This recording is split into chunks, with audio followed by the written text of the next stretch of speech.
শোনো শোনো সবে শোনো দিয়া মনো, ধরণীতে বড় দাতা হলেন কৃপণ। আহা বেশ বেশ বেশ, আহা বেশ বেশ বেশ। অনাহারে অর্ধাহারে নাহি করে ভোজ, টাকাগুলো সাবধানে তুলে রাখে রোজ। খুবই সাধারণ ভাবে জীবন কাটান, গোপালের বউ কহে শোনে পুণ্যবান। আহা বেশ বেশ বেশ। বলো কি গিন্নি, কিপটে কিনা বড় দাতা? তা নয় তো কি, শাস্ত্রেই তো লেখা আছে। রাখো তো তোমার শাস্ত্র। আরে বাবা, তোমাকে বাদ দিয়ে আর কটা কিপটে লোক দেখেছো শুনি? কি বললে? আমি কেপন? আরে না না না, তুমি কিপটে হতে যাবে কেন?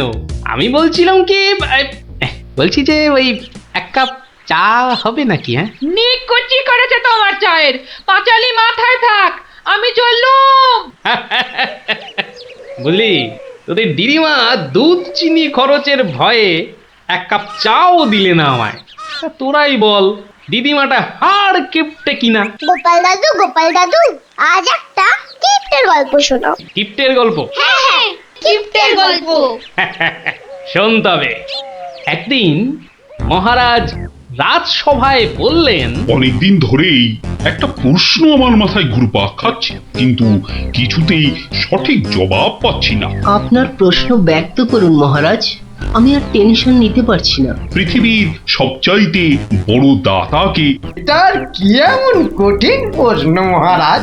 স্বয়ং মহারাজ কৃষ্ণচন্দ্রের চেয়ে বড় দাতা আর কেউ আছে নাকি? একদম সত্য মহারাজ, আপনি থাকতে।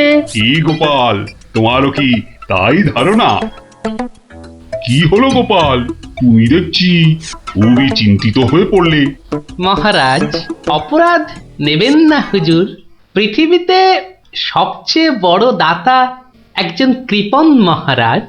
বেটা ভাঁড়ের হলোটা কি? মহারাজের খেয়ে পড়ে বলে কিনা। থামুন আপনি। হ্যাঁ গোপাল, তুমিই বলো। দেখুন মহারাজ, একজন কৃপণ সারা জীবন অতি সাধারণভাবে থেকে আধ পেটা খেয়ে টাকা পয়সা জমিয়ে রাখে মহারাজ, কিন্তু তার মৃত্যুর পর সেই টাকা তার নিজস্ব কোনো কাজেই লাগে না মহারাজ। তার উত্তরাধিকারীরাই সব লুটে পুটে খায়। বেটাকে এবার পেয়েছি বাগে। গোপাল, তুমি তো জানো ওই কদল কুতকুতপুরে আমার এক বিধবা পিসিমা থাকে। বুড়ি এতই কিপটে যে এক বেলা রান্না করে তো 3 বেলা খায়। হ্যাঁ মহারাজ, আমি জানি। এখন তুমি যদি আমার সেই পিসির কাছ থেকে কিছু টাকা আদায় করে আনতে পারো, তাহলে তোমাকে যথাযথ পুরস্কার করব। আর না আনতে পারলে? এর নতুন কি মহারাজ, কাজ করলে পুরস্কার, নাচের তিরস্কার। আমি রাজি মহারাজ, আদেশ করুন কবে যেতে হবে। তাহলে কালই তুমি রওনা দাও, শুভস্য শীঘ্রম। আমি মহারাজের পিসিমাকে ভালো করে চিনি গোপাল, বুড়ির হাত দিয়ে জলও গলে না, আর তুমি কিনা টাকা আনবার বাজি ধরলে। বুঝলেন মন্ত্রী মশাই, বুদ্ধি খাটাতে খাটাতে মাথায় টাক পড়ে গেল। এখন সব বুদ্ধি এখানে এসে জমেছে, একটু ঢেকুর তুললেই। তবে কালই আমি রওনা দিচ্ছি মহারাজ। ঠিক আছে গোপাল, ঠিক আছে। তারপর তারপর কি হলো গোপাল দাদু? তারপর আরে মহারাজকে তো বলে দিলুম পিসির থেকে পয়সা নিয়ে ফিরব, কিন্তু কিপটে বুড়ির থেকে পয়সা আদায় করা কি চারটিখানি কথা রে? তাহলে তুমি হেরে গেলে দাদু? অত সহজ হেন কোনো কাজ নেই যা আমি করতে পারি না। তো রাজ দরবার থেকে বেরিয়ে আমি চললুম সোজা বাজারের দিকে। দে মা আমায় তবিল দাদি, দে মা আমায় তবিল দাদি। রাজার পিসি বড় কিপটে ভারী, তার থেকে যে আনবো করি। দে মা আমায় তবিল দাদি। ইগো কুচো চিংড়ি কত করে গো কর্তা? এগে এমন কিছু না, মাত্র 100 টাকা কিলো। হ্যাঁ তা মাত্রই বটে। এখন আর দরদামে করার সময় নেই, তাই না হলে ঠিক আছে গো, শতখানেক দাও দেখি। মাত্র 100 গ্রাম। কেন গো, 100 নিলে পয়সা লাগবে না বুঝি? তা লাগবে বইছি, কিন্তু 100 নিলেই আপনি কি খাবেন আর ছেলে বউরেই বা কি খাওয়াবেন? ও সে নিয়ে তোমার ভেবে কাজ নেই কর্তা, তুমি ওই 100ই দাও।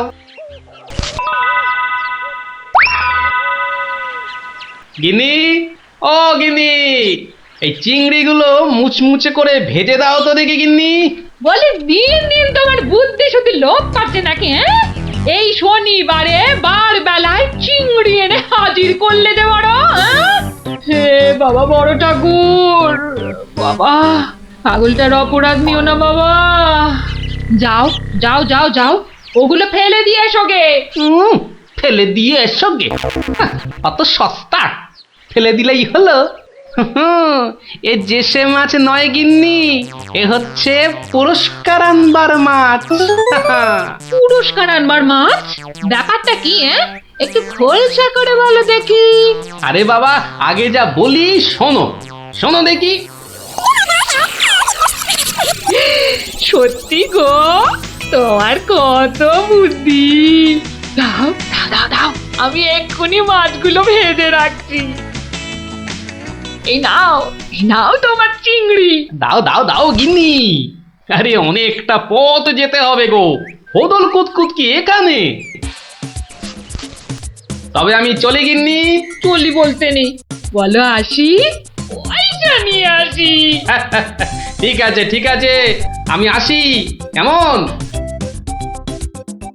দুর্গা দুর্গা দুর্গা দুর্গা, জয় মা।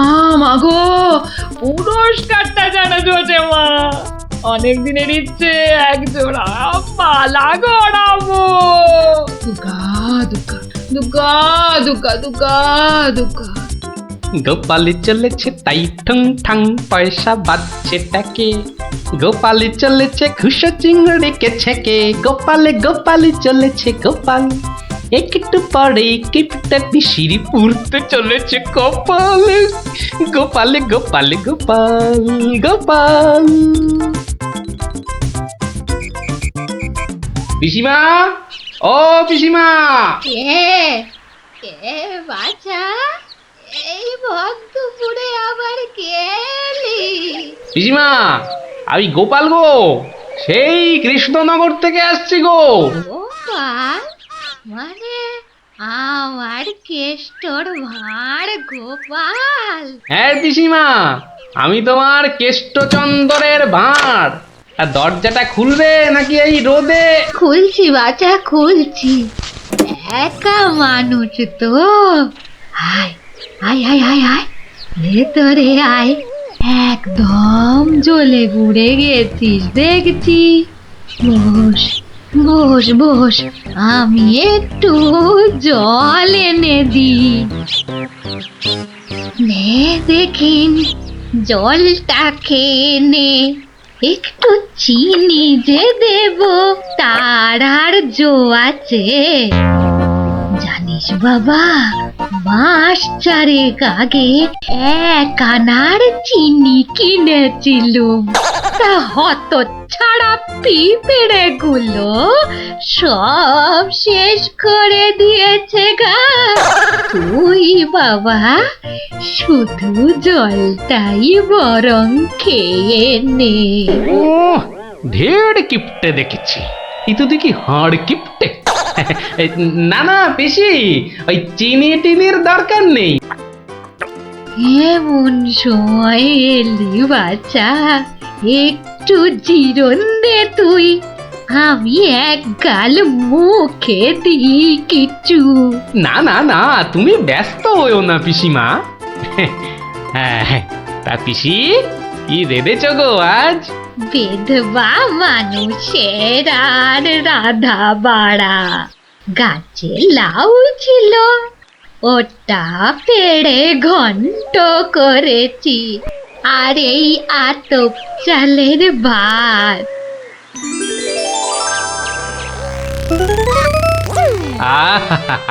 লাউ ঘন্ট, কতদিন যে খাইনি পিসি, আমার তারে খানিক রেখো কিন্তু।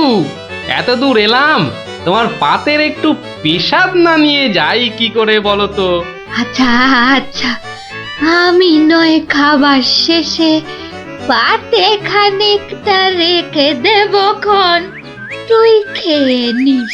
খানিক বেশি করেই রেখো পিসিমা, অনেকটা হাঁটতে হাঁটতে এসেছি তো, ও খিদেটাও চাগার দিয়ে উঠেছে বুঝলে।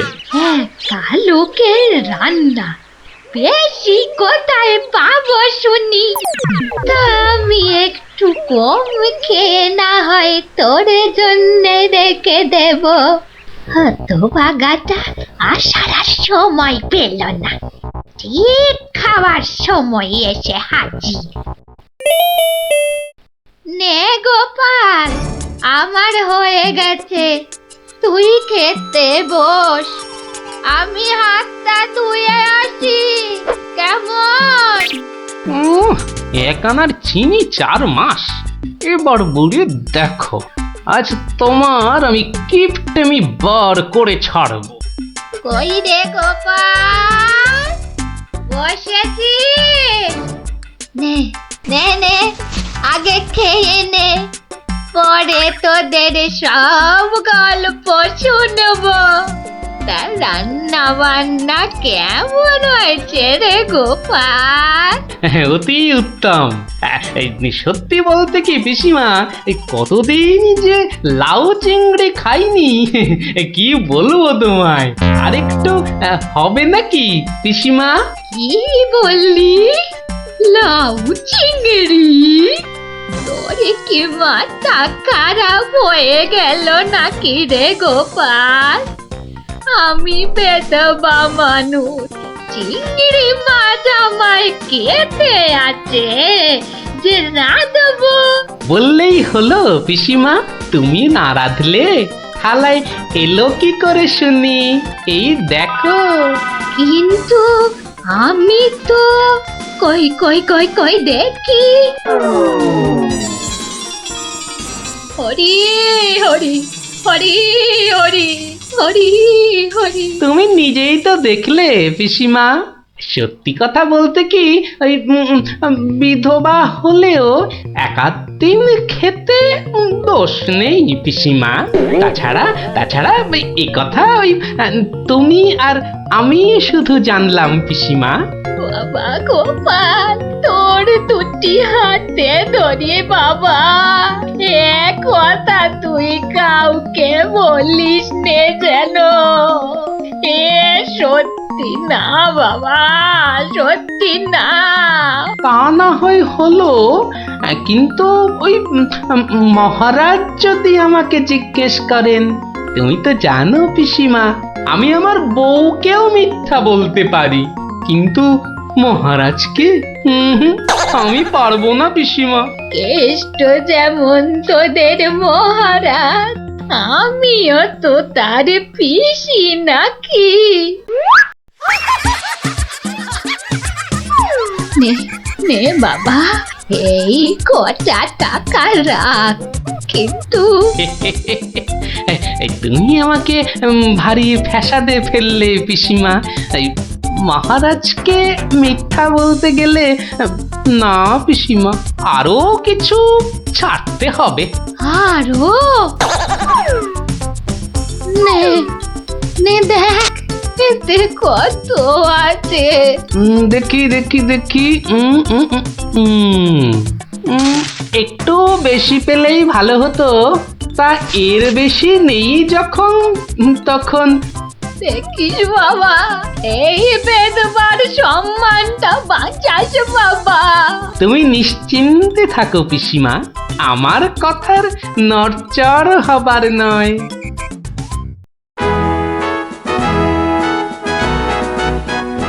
এসো এসো গোপাল, এসো।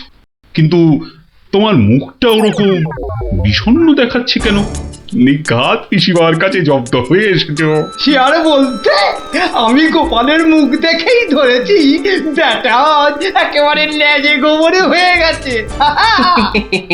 মন্ত্রী মশাই একদম ঠিক ধরেছেন। আরে বাবা, রাজামশাইয়ের পিসিমার থেকে টাকা আদায় করা কি চারটিখানি কথা? কি হলো গোপাল, তবে কি তুমি সত্যি সত্যি টাকা আদায় করতে পারোনি? মহারাজ, পেরেছি মহারাজ, পেরেছি। এই নিন। তাহলে তোমাকেও তো চিন্তাগ্রস্ত লাগছে কেন? আপনি যদি অভয় দেন তো বলি। না না, তুমি তুমি নির্ভয় বলো গোপাল, নির্ভয় বলো। অভয় যখন পেয়েছি, বলছি তবে শুনুন মহারাজ।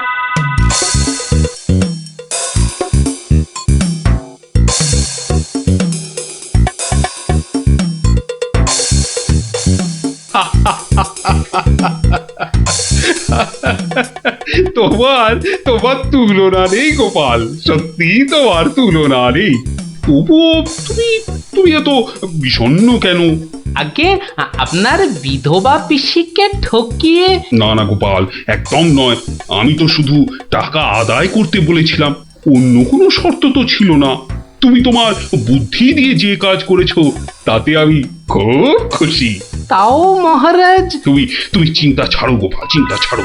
কালই আমি কোন অনুচরকে পিসিমার কাছে পাঠাবো, সব ঘটনা সবিস্তারে জানিয়ে আমি ক্ষমা চেয়ে নেব। আর হ্যাঁ, তোমাকে দেওয়া পিসিমার টাকার 4 গুণ আমি ফেরত পাঠাবো। এবার আমি শান্তি পেলাম মহারাজ। আপনি যথার্থই ন্যায় বিচারক। এই নাও তোমার পুরস্কারের অর্থ। তাহলে গোপাল দাদু, তুমি সবার হিসেব উল্টে দিলে, কি বলো? ঠিক বলেছিস গুলটে, দিলুম সব হিসেব উল্টে। আর নয়, সন্ধে হয়ে এলো, এবার সবাই গিয়ে পড়তে বসগে। আমিও এবার উঠি।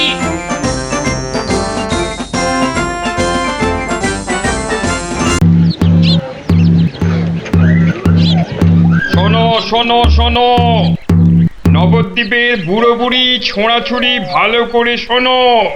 মহারাজ কৃষ্ণচন্দ্র আদেশ করেছেন, গায়ে গঞ্জে কারোর অসুখ বিসুখ করলে সঙ্গে সঙ্গে ওনার তৈরি চিকিৎসালয় নিয়ে যেতে হবে।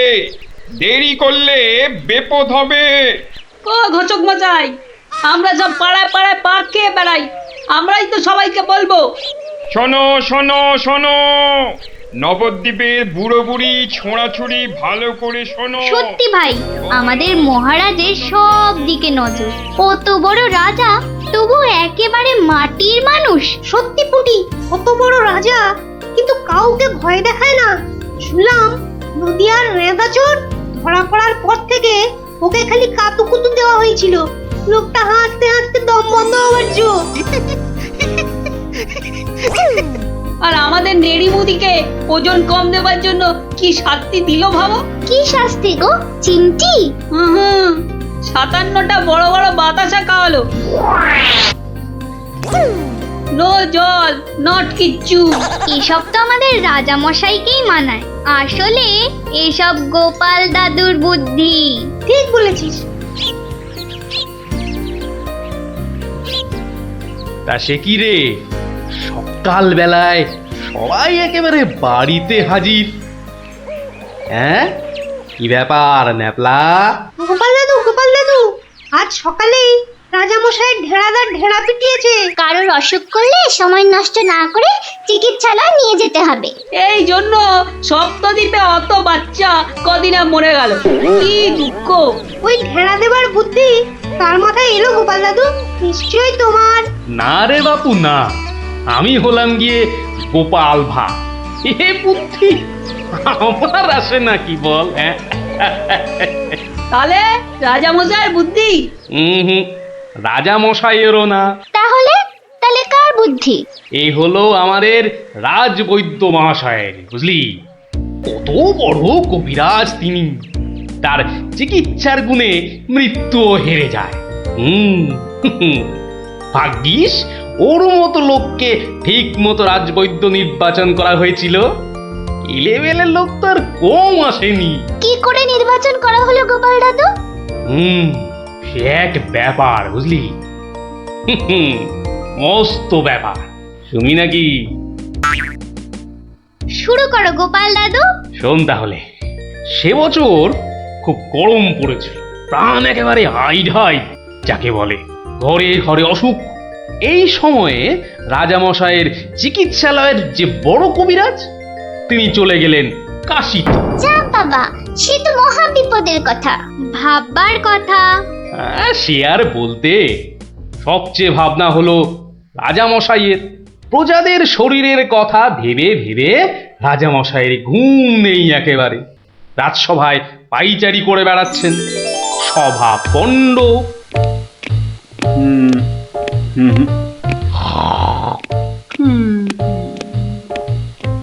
না,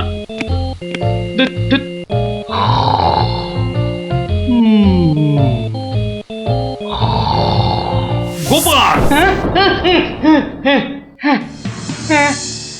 আগে মহারাজ, আপনার মুখ চোখ একেবারে শুকিয়ে গেছে মহারাজ। আপনার এত চিন্তা কিসের বলুন তো? হ্যাঁ, ওই সূর্যকে মেঘে ঢাকলে যেমন সব কিছু অন্ধকার, তেমনি আজ আমাদেরও সেই অবস্থা মহারাজ। তুমি তো ভারী পচা খেদা ভাঁড় হে গোপাল। রাজবৈদ্য কাশি গেছে, দেখেছ কি চিকিৎসার হাল? ভেবে ভেবে কেষ্টচন্দ্র জেগে সারা রাত, অসুখেতে লোকে কাত, চিকিৎসার একই অধঃপাত। দেখো কাণ্ড, এই কথা! তুমি কি এই কথা বলছো গোপাল? অসুখ নামে কুমির এসেছে রাজ্যে, কেটে লম্বা খাল। আরে আপনি থামুন দেখি রাজকবি। দিন রাত্রি তো তেল দিচ্ছেন রাজামশাইকে। কিন্তু বিপদ তো এসে হাজির গোপাল। কবিরাজ পাওয়া শক্ত হবে না গোপাল, কিন্তু উপযুক্ত রাজবৈদ্য নির্বাচন করব কিভাবে? তার হাতেই তো সব ভার দিতে হবে। সে তো কম কথা নয়। সত্যি কি যে হবে! রাজবৈদ্য নেই ভাবলেই পেটটা কেমন গুড়গুড় করছে মহারাজ। বড় ভয়ঙ্কর ব্যাপার। কি করে ঠিক ঠিক রাজবৈদ্য নির্বাচন করব সেই চিন্তাই এখন করছি। রাজামশাই যদি অভয় দেন, তাহলে সবচেয়ে গুণী রাজবৈদ্যকে আমি নির্বাচন করে দেব। তুমি ভাঁড় করবে রাজবৈদ্য নির্বাচন? রাজপণ্ডিত শুনুন শুনুন, কি বলে গোপাল শুনুন। কিম অদ্ভুতং! বামুন হয়ে চাঁদ ধরতে চায়। বামুনং চন্দ্রং ধরিষ্যতি। অদ্ভুতং অদ্ভুতং। কালে কালে কতই হবে, পিঠে পুলির ল্যাজ বেরোবে, বেড়ালের সিংহ যাবে, সিংহ মশাই ঘাস যে খাবে। শুনুন মহারাজ, শুনুন শুনুন, যদি আমি ঠিক ঠিক রাজবৈদ্য বেছে দিতে না পারি, তাহলে আমার এক গালে চুন আর এক গালে কালি মাখিয়ে উল্টো গাধায় চড়িয়ে কৃষ্ণনগরে ঘোরাবেন, ঠিক আছে? বেশ বেশ, গোপালের কথায় আমরা রাজি। বলো গোপাল, এবার কি করতে হবে? মহারাজ, ওই মন্ত্রী মশাইকে বলুন দেয়ালে দেয়ালে আপনার ঘোষণা সেঁটে দিতে। আগামী মঙ্গলবার, মানে 7 দিন পরে আপনি এ রাজ্যে বৈদ্যদের ডাকুন। আমি ঠিক লোক বেছে দেব মহারাজ। বেশ, আগামী মঙ্গলবার 7 দিন পর। মন্ত্রী মহারাজ, করো ঘোষণা, রাজবৈদ্য চাই। যে আজ্ঞে রাজামশাই। তারপর কি হলো গোপাল দাদু? হ্যাঁ, কি হলো? হ্যাঁ, কি আবার হবে? নবদ্বীপ জুড়ে দেয়ালে দেয়ালে সাঁটা হলো রাজবৈদ্য চাই। পরের মঙ্গলবার হই হই কাণ্ড, সবাই চায় রাজবৈদ্য হতে। ময়রা নাপিত নারকোল পাড়িয়ে তারাও সব ছুটলো রাজবৈদ্য হতে। একেবারে 3000 বৈদ্য, বুঝলি? 3000! মহারাজ কৃষ্ণচন্দ্র তো গুণী মানুষ, তিনি 3000 জনের থেকে 3 জনকে বেছে দিলেন। ওদের মধ্যে থেকে বেছে দিতে হবে রাজবৈদ্যকে। 3000 বৈদ্য এসেছিলেন, বেশিরভাগই রদ্দি। অথচ বলছে আমরা সব বদ্যি।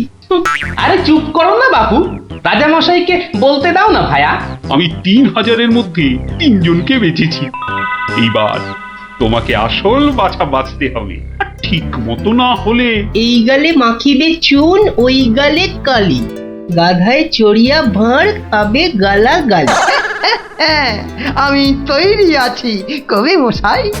আপনি কাকে কাকে বেছেছেন মহারাজ? মন্ত্রী মশাই, ডাকুন ওদের, এটা আপনার কর্ম। প্রথম বৈদ্য এসেছেন সেই সুদূর কিষ্কিন্ধা থেকে, নাম শ্রী শ্রীল আয়ু আচার্য দন্তলাবণ্য মহার্ণব। কোথায় কোথায়? আসুন আসুন মহার্ণব মশাই, এগিয়ে আসুন এগিয়ে আসুন। দ্বিতীয় বৈদ্য দ্বিতীয় বৈদ্য এসেছেন অলকাপুর থেকে, ওনার নাম হলো মম নাম পিণ্ডাইকরণ কবিরাজন পুঙ্গবং চরক শাস্ত্রী। দেখো কাণ্ড, এত বড় বড় নাম মনে রাখা ভয়ানক শক্ত বুদ্ধিমশাই।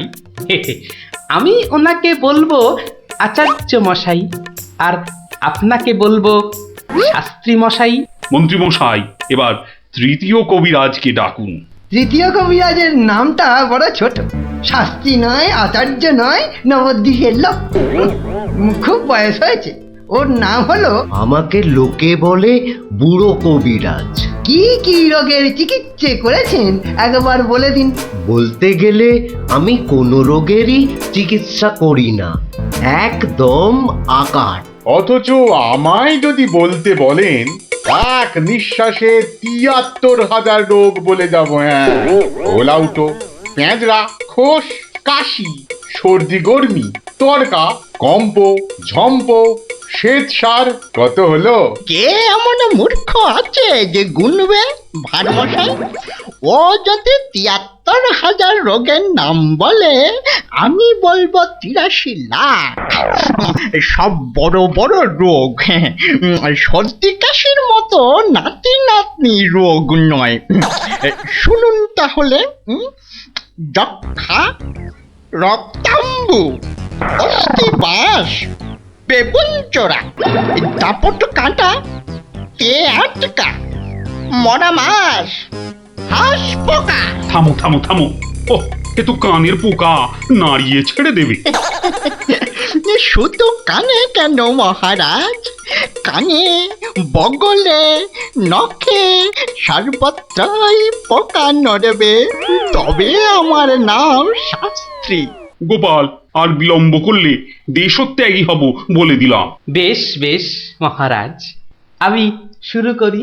আচার্য মশাই। আচার্য মশাই, এগিয়ে আসুন এগিয়ে আসুন। না না না না, আসতে হবে না, আসতে হবে না। বলছিলাম কি, ওই কৃষ্ণনগরের দেওয়ালে দেওয়ালে লেখা হলো রাজবৈদ্য চাই। আপনি বিদেশের লোক, কি করে খবর পেলেন? সে যেতেই পারে গোপাল, মহারাজ কৃষ্ণচন্দ্রের রাজবৈদ্য বলে কথা, কম ব্যাপার নয়, বুঝেছো? বুঝেছি, সে যাকে। কবিরাজ মশাইগণ, সভাসদগণ, আপনারা সবাই জানেন আমাদের শাস্ত্রে একটা কথা আছে, শতং মারি ভবেত বৈদ্য। যে কবিরাজ যত বেশি মারতে পারবে সে তত বড় বৈদ্য। নিন আচার্য মশাই, আপনি বলুন কজন মরেছে এ পর্যন্ত? কি করে হুট করে বলি? বলুন বলুন, ওই ২-৪টে কম বেশি হলে সেটা কিছু হবে না। তা ধরেন মোট রোগী দেখেছি ৩,৮০৬ জন গতকাল পর্যন্ত। হাততালি হাততালি হাততালি। এবারে বলুন আচার্য মশাই, তাদের মধ্যে মেরেছেন কজনকে? মানে কজন মরেছে আর কি। একেবারে ২৫০০। যমরাজের ঘরে পাঠিয়ে আমি কবিরাজ। আর দূর দূর, নাবালক দুগ্ধপস্য 2500 মেরেই একেবারে হনুমানের মতো লাফাচ্ছে দেখো। হ্যাঁ, এ কবিরাজি না করে রাজসভায় নাচুক মহারাজ। হ্যাঁ, এর রোজই 2.5 পো আদা নিম পাতার সঙ্গে বেটে খাওয়া উচিত। আপনি কতজন রোগী দেখেছেন শাস্ত্রী মশাই? 1005 হবে, কি বলো? আমি দেখেছি 18,771 জন, মরেছে 18,300। লোকে আমার দেশে আমার ছবি রেখে চরণামৃত খায়, বুঝেছেন?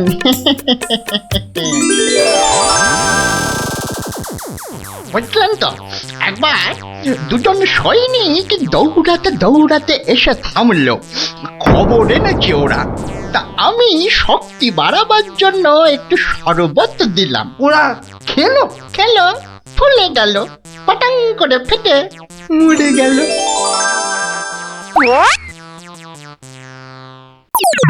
এ কি, আপনি কোথায় যাচ্ছেন? আরে পাকড়ো পাকড়ো!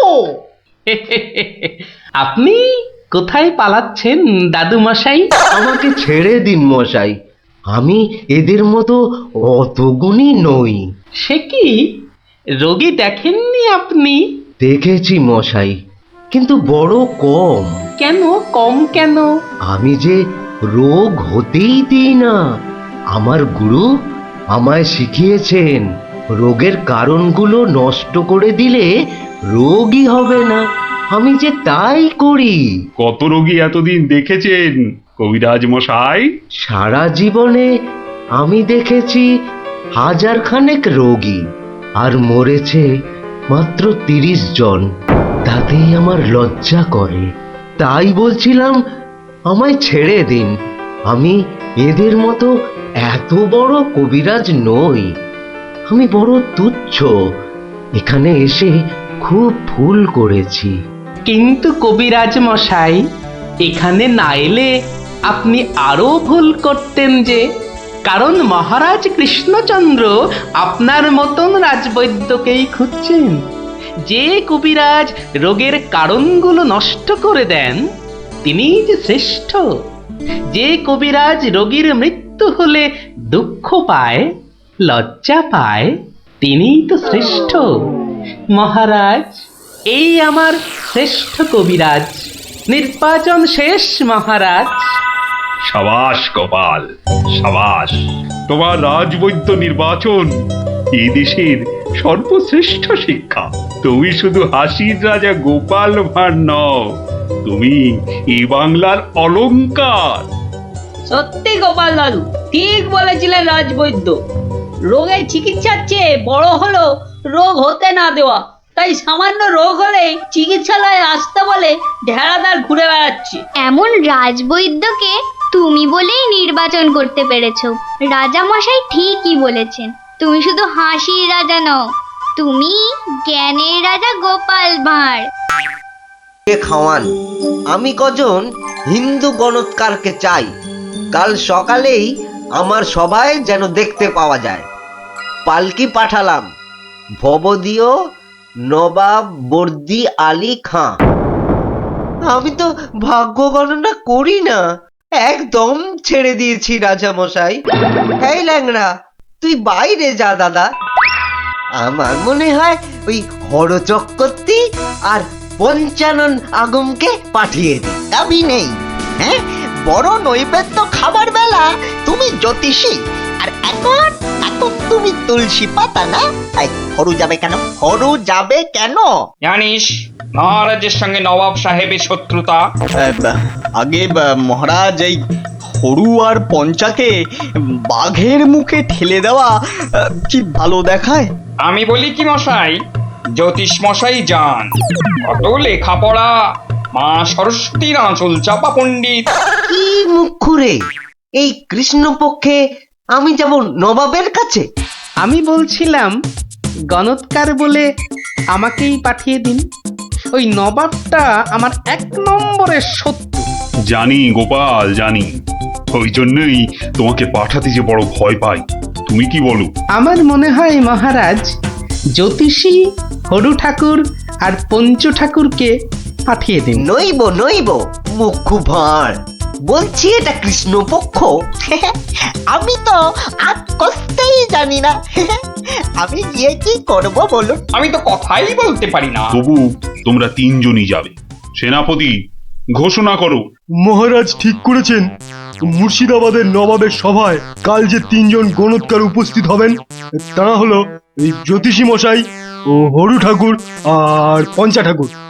ব্যাস, হাকিম নড়বে, তবু হুকুম নড়বে না।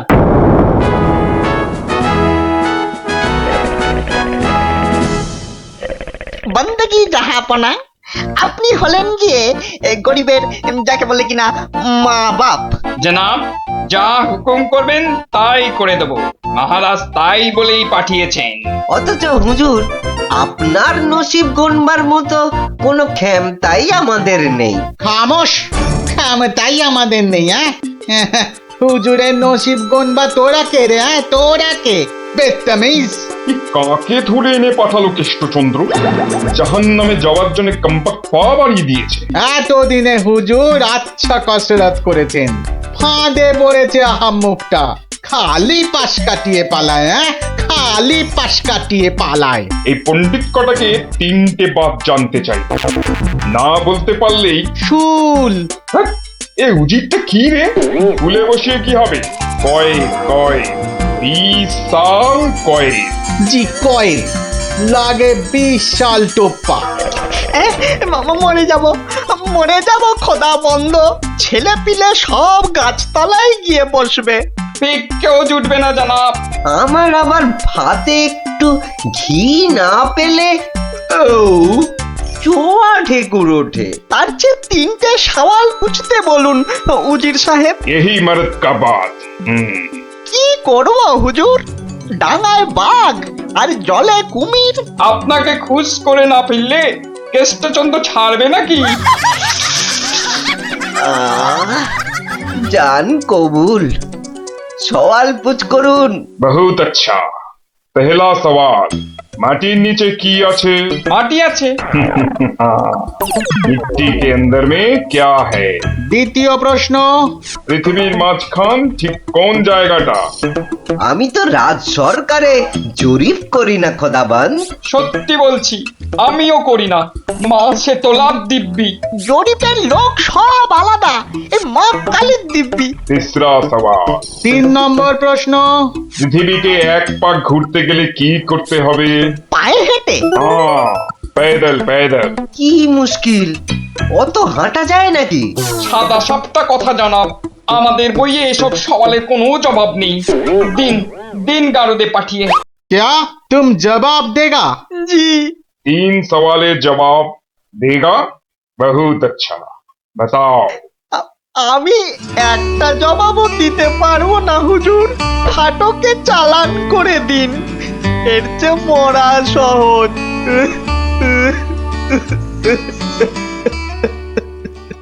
অসম্ভব, অসম্ভব। মন্ত্রী, এই যে মহারাজ, এই যে মহারাজ, বলি থাকো কোথায়? আমি তো আপনার পাশে পাশেই থাকি মহারাজ। প্যাকাটি কোথাকার, এত বড় একটা কাণ্ড হয়ে গেল, তবু হুঁশ নেই। যেন মাথায় পড়িল আকাশ ভেঙে, তবু দিন কাটে খেয়ে ও দে। মন্ত্রী না ষড়যন্ত্রী ভাই, দুষ্টু। বাক্যম অনর্থকম আজে বাজে কথন বন্ধন। মহারাজের 3 গণৎকারকে নবাব ফাটকে পুড়ে দিল, আর উনি এসছেন অং বং চং করতে। মহারাজ, আমি বলি কি, এই নবাবের নামে একটা পদ্য লিখে পাঠাই। এই যে আমি লিখেও ফেলেছি। তুমি আমার প্রিয় নবাব, তোমায় আমি দিচ্ছি জবাব, বুকটা আমার দুরু দুরু। এটা একটা আস্ত গরু। মহারাজ, সৈন্যবাহিনী নিয়ে গিয়ে একটা যুদ্ধ করে দেখি। তুমি বুদ্ধি ঢেকি, 3টে প্রশ্নের জবাব দিতে পারো না, পাকামো করতে এসেছো বিজ্ঞানী। মহারাজ, প্রশ্নের উত্তর দিতে পারি, কিন্তু নবাব তো আসলে ঝগড়া বাঁধাতে চাইছেন, কোনো জবাবই যে শুনবেন না। কি সর্বনাশ! তার মানে আবার খাজনা বাড়াবার তালে আছে? হ্যাঁ, তাহলে এখন উপায়? নবদ্বীপের 3 পণ্ডিত নবাবের ফাটকে জীবন কাটাবে? এ মা, ভীষণ লজ্জা করে। লোকে কি বলবে? ম্যাগো ঠিক যেন ছন্দ ছাড়া পদ্য। মিষ্টি ছাড়া আবার কাঁচাগোল্লা হয় নাকি? কি করে মুখ দেখাবো ভাই? যা। আর একটা কথা বললে তোমাকে 17 ঘরের নামটা মুখস্থ ধরবো। খালি ভাবো ভাবো এখন কি উপায়। আমি বলছিলাম একটাই উপায় আছে মহারাজ। গোপাল, এখন থামো, হাসি মশকরার সময় নয় এখন। আমি তো জানি মহারাজ, উপায় একটাই। কি উপায়? আপনার রাজপণ্ডিত বলে আমাকে মুর্শিদাবাদে নবাবের দরবারে পাঠিয়ে দিন মহারাজ। বাঁচালুন, তুমি ভর পণ্ডিতের জবাব দিতে দাঁত ভেঙে যাবে। তাহলে আপনাকেই যেতে হবে পণ্ডিত মশাই, ফাটকে থাকতে হবে। এই অসভ্যতা করো না, আমি যাব কি করে? উত্তম মহারাজ, গোপালই যাক। গোপাল বন্ধু, কিচ্ছু ভাববেন না মহারাজ, নবাব যেমন প্রশ্ন করেছেন তেমনি উত্তর দেব মেপে। আপনার 3 গণৎকারকে ফিরিয়ে যদি না আনতে পারি তো আমার নামে গরু পুষবেন মহারাজ। হাতিকা দাঁত, নরৎকা বাত। গোপাল পণ্ডিত দেব চলেছি।